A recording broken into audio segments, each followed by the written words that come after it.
ça. Ah, tiens. En tout cas, moi, je prends ça comme un vrai cadeau. Des vacances dans le bois, puis gratis à part ça. Ouais, pas si gratis que ça. Va falloir travailler. Guider dans le bois, j'appelle pas ça travailler, tu sauras. Passe-moi le globe. Ben, moi, faire la cuisine, j'appelle ça travailler. Hein? En tout cas, ça change le mal de place, comme on dit. Puis, toi et moi, avec un feu de bois puis l'odeur de épinette. Tout seul? On sait même pas combien il y aurait de personnes dans la gang de Ben Fournier invitées. Je me demande pourquoi il a pas pris quelqu'un de la place.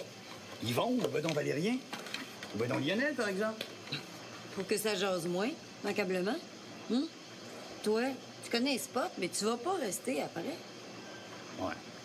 Ah, ça doit être du monde qui cherche la sainte paix. Du monde connu, peut-être, ben? On parle pas en peur, McPherson sont peut-être connus, mais pas par du monde comme nous autres.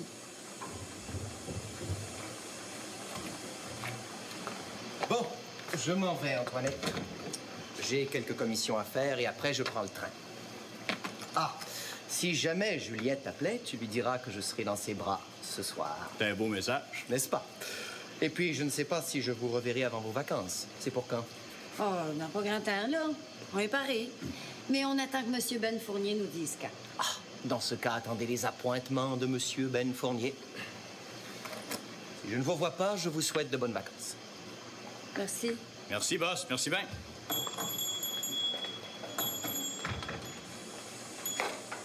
Ouais. Je sais pas ce qui se passe, mais lui puis Ben, ça a pas l'air de marcher sur des roulettes, hein. Ça tire plutôt à U puis à Dia. C'est leur affaire, c'est pas un autre. Nous autres, on s'en va dans le bois. Hey, je savais pas que Ben Fournier avait une maison sur la Rivière-du-Gouffre. Ben oui. C'est une maison qu'il a achetée quand ils ont dressé le grand chemin. Ah ben? À cette heure, c'est une place bien isolée, bien tranquille. Je me demande comment c'est que la mère va prendre ça. Quoi donc?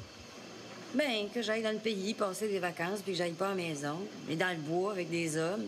C'est comme si tu faisais la coucrie dans un chantier, c'est pareil. C'est pas pire. Ouais, tant qu'à ça.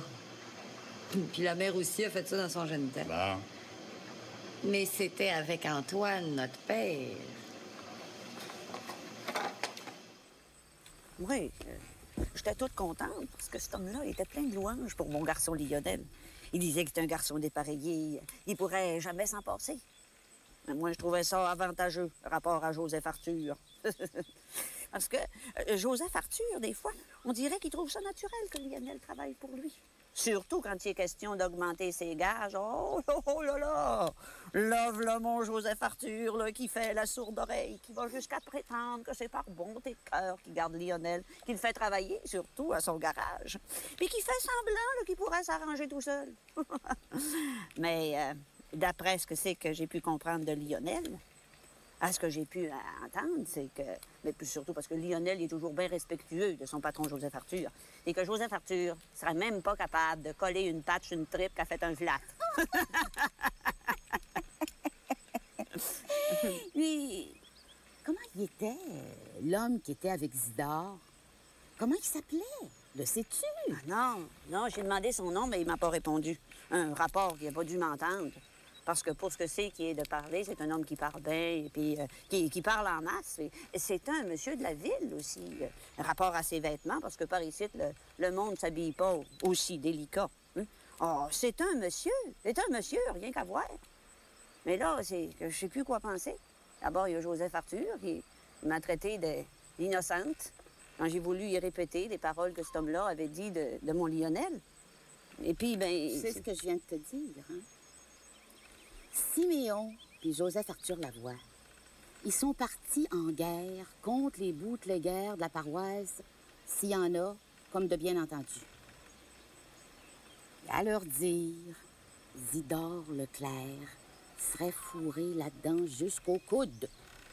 Lui, là, puis le lot d'hommes qui seraient à son service. Pas officiellement, bien entendu, mais en secret. Et c'est justement ça qui m'inquiète, Marie-Rose, si je me fie à ce que tu dis. Et puis que je fais la comparaison à ce que c'est que fait Lionel puis Valérien, ben ça se ressemble comme deux gouttes d'eau. Les voyages à Québec, ça serait de la boisson de contrebande au lieu des patates. Je pense pas que tu puisses dire au lieu de. Surtout que tout le monde les a bien vus, les patates. Mais pas la boisson, qui manquablement serait en dessous. Ça fait que il serait plus juste de dire la boisson et les patates. Surtout qu'un jour, on ne sait jamais, ce serait peut-être bien commode de pouvoir dire que les patates, on les avait bien vues, mais pas la boisson. Un jour, on ne sait jamais. On sait jamais. Et de quoi c'est que tu veux dire, Marie-Rose? Ben, ça sert à rien de se cacher la vérité, Rosanna. Quand on fait de quoi contre la loi, il peut arriver un malheur. La police est là pour les criminels. Les criminels? Tu virais folle, Marie-Rose? Mon garçon Lionel, un criminel? Mais c'est un garçon dépareillé comme il s'en fait plus. C'est le vrai portrait de son père, mon pauvre Antoine. Rosanna, c'est pas ce qu'on est qui fait qu'on est un criminel. C'est ce qu'on fait. D'après Siméon puis Joseph Arthur, ce que Zidore, là, puis ses hommes à gages font, ben, c'est contre la loi. Puis plusieurs lois, fédérales, provinciales. En tout cas, si Joseph Arthur pense qu'il va faire un criminel de mon garçon Lionel, ben il se met un doigt dans l'œil. Moi, je le laisserai pas faire. Le scogriffe.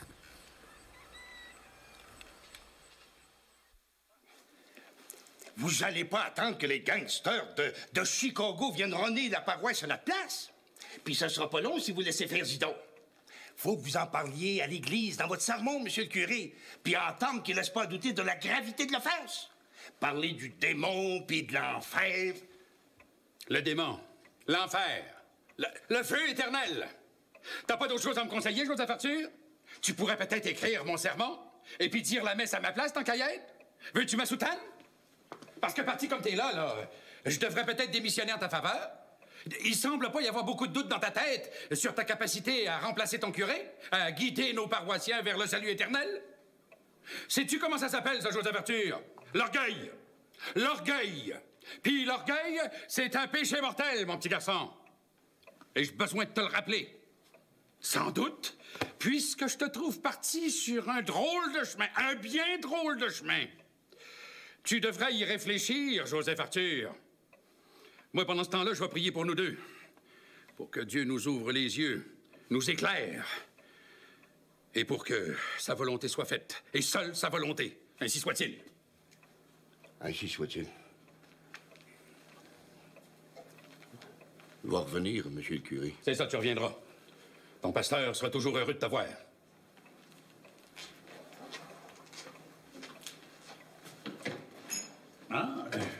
Je ne vous dérange pas? Je partais, justement, monsieur le notaire, là. Je partais. Ah bon? Bonjour, bonjour, mon cher notaire. Est-ce que je peux vous offrir un petit verre? Ben, ma foi, oui. Ça va me faire du bien, me calmer les nerfs. Oui, à moi aussi. Asseyez-vous, asseyez-vous. Merci, merci.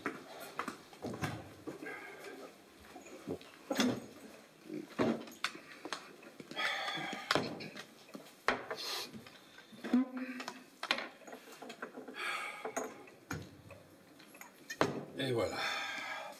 Eh bien, à nos nerfs, mon cher notaire.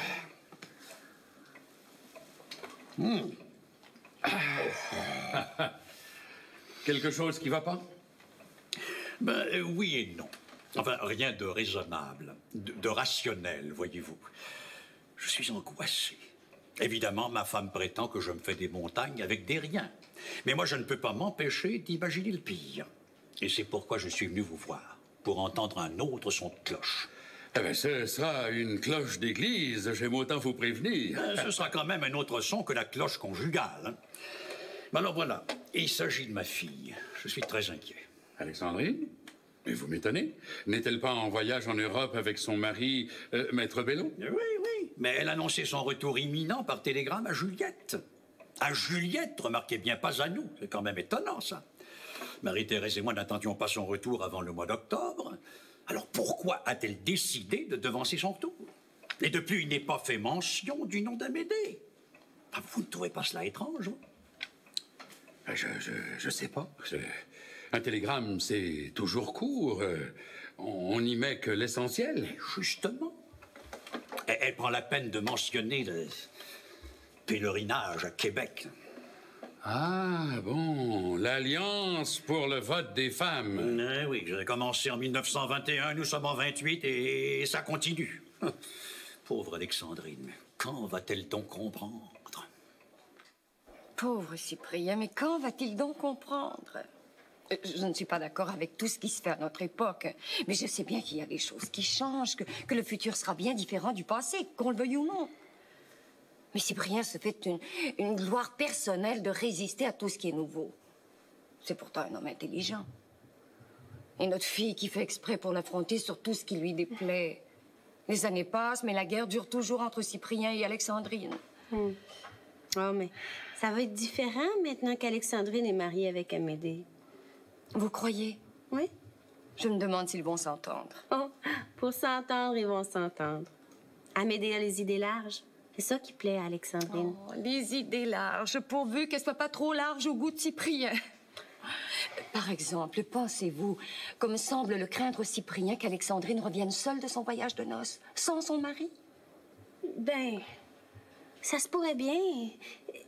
Si Amédée est retenue pour ses affaires puis qu'il peut pas revenir en temps pour le pèlerinage, c'est sacré, ça. Le pèlerinage, c'est sacré.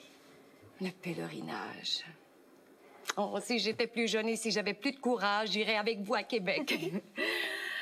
Oh, mais Cyprien me le pardonnerait jamais. Et je ne peux pas sacrifier la paix de mon ménage. Après tout, Cyprien est mon mari. Qu'est-ce qui me resterait? C'est le seul homme que j'ai connu. Il est trop tard pour m'en tricoter un autre. Je vous comprends. Parce que moi, s'il fallait que je perde Raoul, je pense que je pourrais pas aimer un autre homme. C'est une campagne d'assainissement public. C'est comme ça qu'appelle ça le père puis le beau-père et tout. Puis moi, je pense qu'ils ont raison. Mais pas moi. L'assainissement public a rien à voir là-dedans. C'est Siméon puis le père qui veulent la peau d'Isidore. Puis on trouvait ça. Parce qu'il y a quelques gars qui ont des alambics, là, puis que de temps en autre, on ramasse du Miquelon sur la grève, puis qu'on va le revendre à Québec. Puis ailleurs, peu importe. Ça veut pas dire que la société est en danger. Si c'était le cas, le curé en parlera à son sermon. Mais il en parle pas. Donc, il n'y a rien là.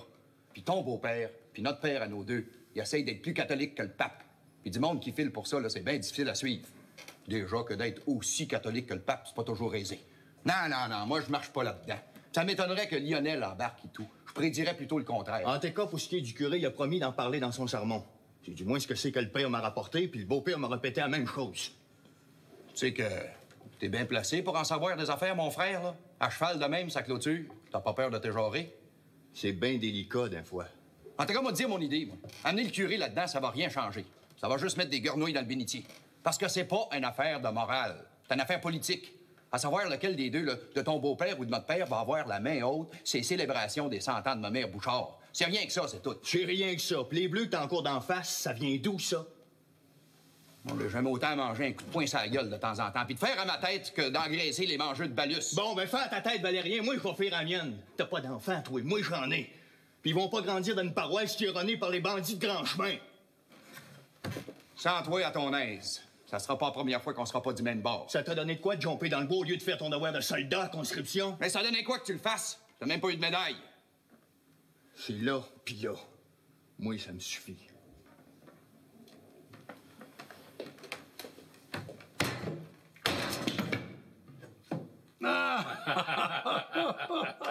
Ah, ben, mon cher Chouinard, votre bonne humeur m'a remonté le moral. Je vous en suis très reconnaissant. Ah, je dois dire que ce petit alcool ne manque pas de vertu non plus. Ça, je dois le dire, en effet, oui.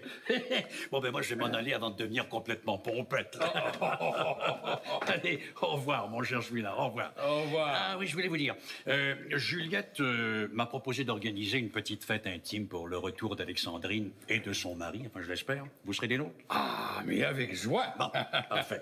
Ah oui, pour ce qui est de Madame Madame Bouchard, oui, les mères Bouchard. Oui. Eh bien, les choses progressent, mais lentement. Je doute fort de pouvoir réunir des preuves formelles de son âge véritable.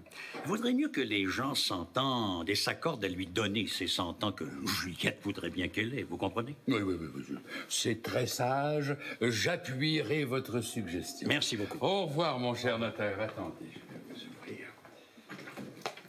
Ah ben, la grande surprise. Monsieur le notaire, mes respects. Vous me reconnaissez, Zidore? Bien sûr, je vous reconnais, oui. Bonjour, monsieur Zidore. Si vous le permettez, je vais vous céder la place. Ah, c'est un bien grand honneur pour moi, monsieur le notaire. Puis vous, monsieur le curé, ça va bien? Oui, ça va très bien. T'es venu te confesser? Pas en tout, monsieur le curé. Je me suis confessé à Saint-Hilarion il n'y a pas tellement longtemps. Ça vous offense pas, toujours? Non, le curé de Saint-Hilarion est un très bon prêtre. C'était le vicaire? Le vicaire aussi. De toute façon, Zidore, c'est pas le prêtre qui fait une bonne confession, c'est le pécheur. S'il est repentant et s'il a la ferme volonté de ne pas recommencer. C'est ça qui est le plus dur, monsieur le curé. Oui. Vous m'invitez pas dans votre bureau, j'ai de quoi pour vous. Je suis le curé de tous mes paroissiens, sans distinction. Tu peux entrer, Isidore?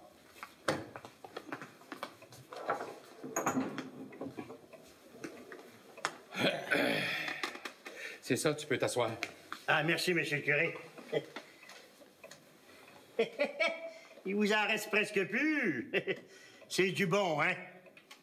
Vous en apportez une autre, pleine. Isidore Leclerc, rapporte ta bouteille, j'en veux pas. Ton curé en veut pas. Vous avez pris la première, monsieur le curé. Mais rapporte-la aussi. J'ai été un innocent. Mais depuis, j'ai appris des choses qui m'ont ouvert les yeux. J'ai pas besoin de te faire de dessin. Isidore Leclerc, je t'avertis que si tu cesses pas immédiatement ton commerce illégal et clandestin, je vais être obligé de te dénoncer en chair. Toi et ceux qui collaborent à ton activité. Les paroissiens, les honnêtes citoyens sont scandalisés de te voir aller. Les honnêtes citoyens? Je les connais, les honnêtes citoyens. T'as une cabale de Siméon puis de Joseph Arthur. Vous devriez pas marcher là-dedans, monsieur le curé. Vous êtes bien trop intelligent. J'ai plus rien à te dire, Zidore. À moins que tu te repentes. Et puis que tu t'amendes. Bonjour. C'était du bon. Ouais. Bonjour, monsieur le curé. Mais vous auriez pas dû marcher là-dedans, monsieur le curé. Vous auriez pas dû, bout de cierge.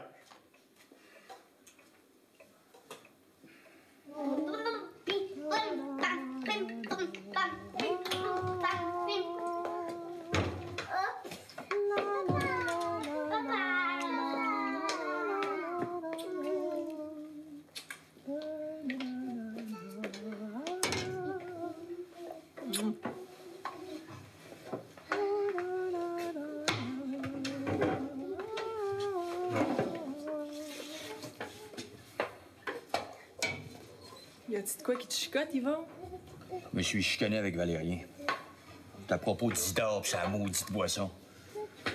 Moi, je continue à penser que c'est allé trop loin. Ton père puis le mien, ils ont raison de faire ce que c'est qu'ils font. Puis je suis sûr que la volée que Valérien a mangée, là, ça a à faire avec ça. Ça y est, le curé a pris sa décision. Il vient de rencontrer Isidore, là, qui est tout en déconfiture. Le curé l'a menacé d'une dénonciation en chaîne. Puis là, Isidore crie comme un pitoué, puis il fait des menaces. Il a même dit qu'il ferait descendre des hommes de Québec pour nous donner une leçon à 6 millions par mois. Oh, père, ils vont bien le casser en deux. J'ai rien, Marie-des-Neiges, je suis là, puis si je vois un étrange, je sais pas l'air d'Adam, il va avoir affaire à moi. Bien parlé, mon garçon. Isidore Leclerc, on va l'écrapoutir. C'est pas lui qui va mener. Ou ben non nous dire comment faire pour faire la fête à Mémé Bouchard.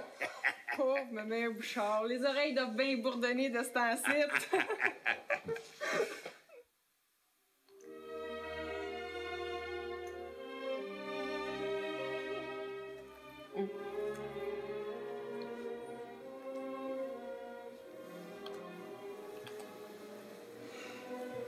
Ça fait du bien de te tenir dans mes bras.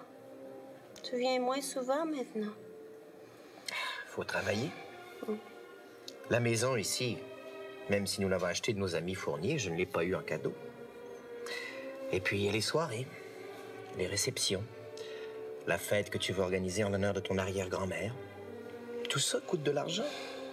Beaucoup d'argent. Je dois travailler beaucoup. Je te crois, mais où? Chaque fois que je te téléphone au bureau, t'es pas là. Ni à la maison non plus, d'ailleurs. Écoute, tu ne vas pas recommencer. Je t'ai déjà expliqué. Les relations avec les clients, très importantes. Et puis, si tu veux que je vienne te voir, il ne faut pas empoisonner mes séjours ici par des scènes de jalousie injustifiées. Excuse-moi.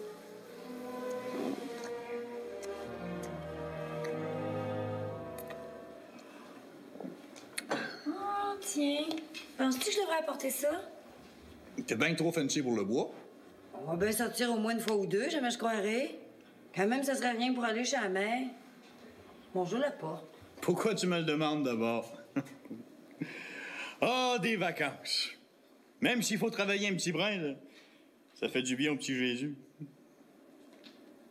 Antoinette, penses-tu qu'un jour, tout le monde va en avoir des vacances? Je veux dire, automatique? Faut croire. Avec le progrès, comme ils disent.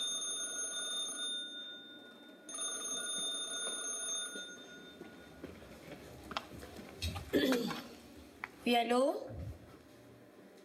Oui, c'est moi, Antoinette Saint-Cyr.